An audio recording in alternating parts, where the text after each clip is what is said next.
Bonjour à tous. L'hommage samedi au président de la République dans l'indénié Guablin, rapporté par certains journaux ivoiriens ce lundi. Là-dessus, Fraternité Matin rapportant des propos de Roger Félix Adam, fils de l'indénié Guablin et ministre de l'économie numérique, des télécommunications et de l'innovation, écrit: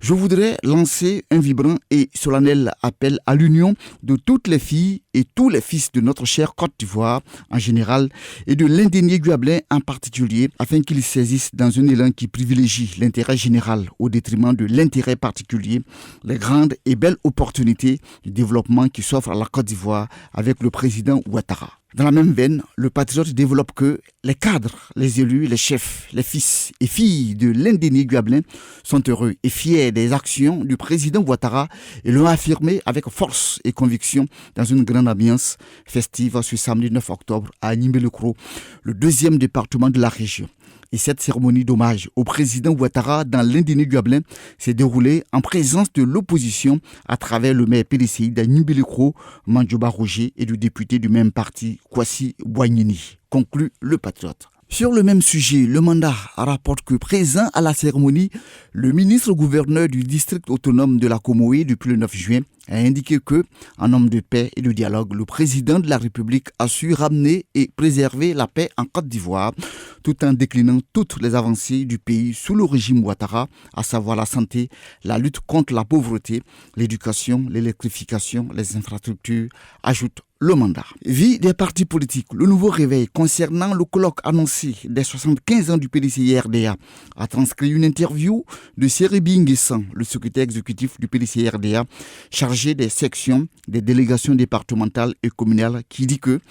l'objectif de ce colloque est de définir des axes stratégiques qui vont conduire le PDCI-RDA au pouvoir d'État en 2025 et que les militants doivent être rassurés car, soutient-il, leurs recommandations et critiques seront prises en compte. Fini le nouveau réveil. Et au sujet du projet de création d'un nouveau parti par Laurent Gbagbo, le temps apprend que, d'après le président du congrès constitutif de ce nouveau parti, il faut être coopté pour venir à ce congrès les 16 et 17 octobre à Abidjan. Ceux qui partagent la vision du président Laurent Gbagbo ou qui ont manifesté leur désir de participer à ce congrès, a indiqué Sébastien Danodidje, selon le temps. Fraternité Matin s'intéresse aussi au concours à la fonction publique en écrivant cette année, pour la session 2021, la proclamation des résultats des concours administratifs de la fonction publique se fera au fur et à mesure. Il ne sera plus question d'attendre la fin de toutes les sessions pour le faire, et cela se fera dans un délai de 21 jours. Selon Fraternité Matin, ce sont les propos même de la ministre de la fonction publique et de la modernisation de l'administration, Anne-Désirée Ouloto, le samedi 9 octobre, quand elle procédait au lycée classique d'Abidjan au lancement des épreuves écrites des concours organisés par son département ministériel. Elle a aussi informé que pour un total de 352 concours administratifs, ce sont 115 979 candidatures qui ont été enregistrées, dont 111 829 pour les compositions sur table et 4 150 qui passeront par étude de dossier, précise le journal de l'État. Quand de son côté, l'intelligent d'Abidjan apprend que, voté à huis clos et non publié au journal officiel, la loi organique sur le statut des députés et des sénateurs dérange. Merci et bonne lecture de vos journaux. Radio de la paix. Se parler,